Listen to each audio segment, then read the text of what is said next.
The spotlight once illuminated the face of Grace Kelly, one of the most dazzling stars of the 20th century.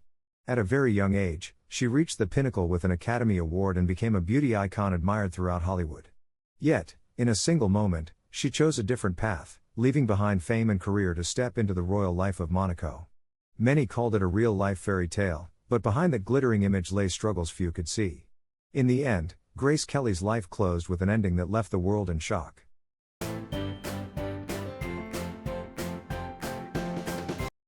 Grace Kelly was born on November 12, 1929, in Philadelphia, into a family where athletic triumph and social status defined success.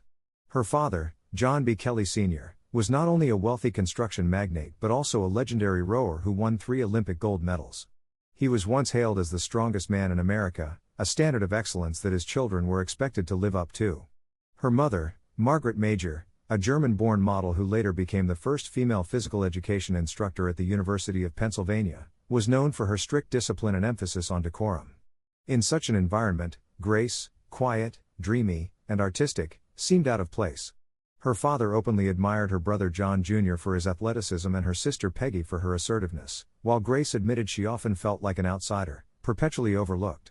Her mother, meanwhile, wanted her to grow into a flawless lady, graceful in posture, impeccable in manners, and never betraying emotional vulnerability. This lack of recognition at home drove Grace to seek refuge elsewhere. As a child, she was fascinated by poetry and often stood in front of a mirror reciting lines from Shakespeare's plays. While her siblings excelled in sports, Grace was irresistibly drawn to theater and film.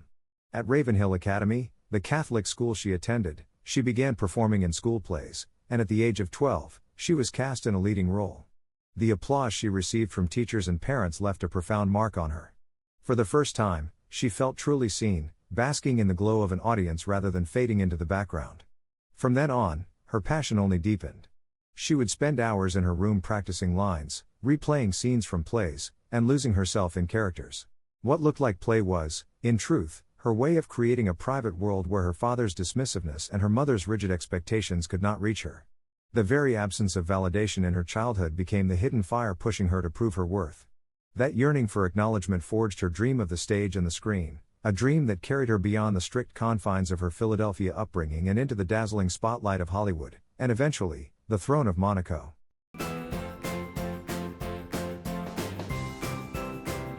Grace Kelly entered Hollywood with a beauty often described as flawless in every detail. More than a delicate face and dreamy eyes, she carried an innate elegance that made her presence unforgettable. In 1952, she appeared in the Western classic High Noon, starring alongside Gary Cooper. Though her role was small, Grace left a lasting impression with her subtle grace. Just a year later, in Mogambo, 1953, opposite Clark Gable and Ava Gardner, she proved her talent beyond question. The role won her the Golden Globe for Best Supporting Actress and her first Academy Award nomination. The year 1954 became her turning point. Grace collaborated with Alfred Hitchcock in Dial M for Murder and Rear Window. As Lisa Fremont in Rear Window, she embodied a character who was glamorous and aloof yet irresistibly tender. Her costumes, crafted by designer Edith Head, became timeless fashion statements. Hitchcock, famously demanding with his actresses, gave her the nickname the Ice Goddess, a woman whose cool exterior concealed an intoxicating allure. That same year, she starred in The Country Girl alongside Bing Crosby. Stripped of glamour, Grace transformed into a weary and disillusioned wife, a performance that stunned critics and revealed her depth as an actress. For this role, she won the Academy Award for Best Actress at just 25 years old. In less than 5 years, Grace Kelly had already starred in unforgettable classics, Mogambo, Dial M for Murder, Rear Window, To Catch a Thief. By the age of 26, she stood at a peak most actresses never reach in a lifetime. Yet, at the height of her fame, just as Hollywood awaited her next great performance, Grace chose an extraordinary path, leaving the spotlight to become Princess of Monaco.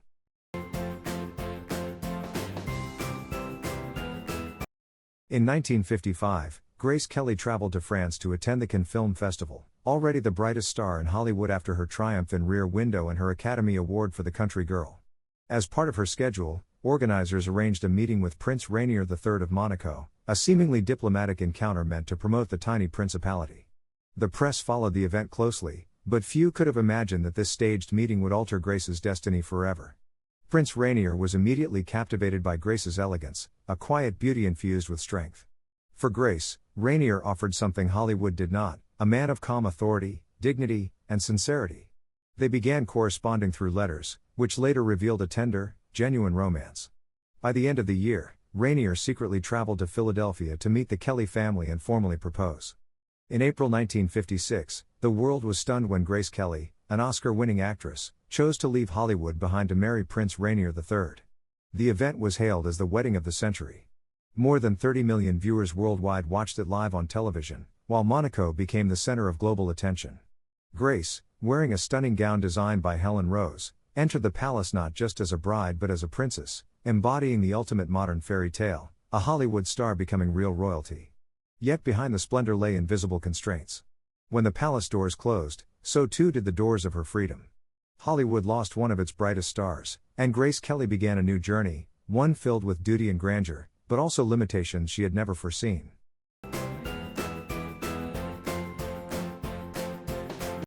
From the moment Grace Kelly stepped into the Monaco Palace in April 1956, she left behind the freedom of Hollywood forever.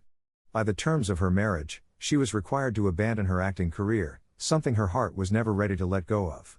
Roles left unfinished and offers still arriving from Hitchcock had to be declined. Grace once admitted in a private interview that the decision felt like cutting off a part of myself. Royal life was far from the sweet fairy tale the public imagined. She had to adhere to strict protocols: how to walk, how to dress, how to appear in public. Lavish banquets and endless ceremonies filled her calendar, yet to Grace, they often felt cold and joyless. Friends from Hollywood later recalled how she would confide in them about her longing for film sets, the lights of the camera, and the thrill of inhabiting a character.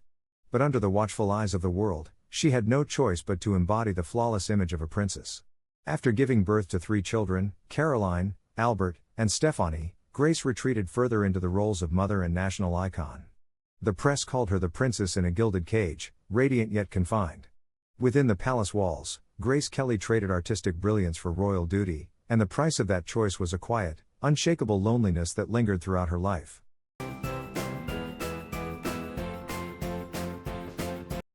On September 13, 1982, Monaco was struck by tragedy. That day, Princess Grace Kelly was driving her Rover with her youngest daughter, Stephanie, along the winding mountain road leading back to the palace. On a narrow, dangerous slope, Grace suddenly suffered a stroke. In an instant, she lost control of the car, which veered off the road and plunged more than 30 meters down a ravine. Stephanie miraculously survived, but Grace was gravely injured. The next morning, on September 14, the world awoke to devastating news: Princess Grace Kelly had passed away at the age of 52. Her death shocked millions. Media outlets around the globe rushed to report the tragedy, and questions quickly arose. Did Grace have a history of cardiovascular illness that led to the stroke? Or was there a mechanical failure in the Rover that went unnoticed? Decades later, the truth remains elusive. To the public, the accident marked a cruel scar in what once seemed a perfect fairy tale: a film star who became a princess, only to meet a tragic end on a mountain road. Her funeral was held solemnly at Monaco's cathedral, attended by royalty, heads of state, and former Hollywood colleagues. Above all, in the hearts of the people, Grace Kelly remains the embodiment of elegance and talent, a woman who lived a luminous life and left behind an everlasting sorrow.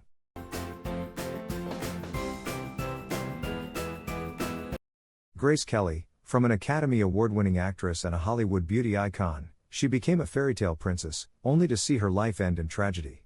People once admired her for living what seemed like a real-life fairy tale, but in the end, that very fairy tale took away her freedom, her passion, and ultimately, her life. Even today, whenever her name is mentioned, one cannot help but wonder, if she had not left Hollywood, would the world have gained another immortal legend of cinema?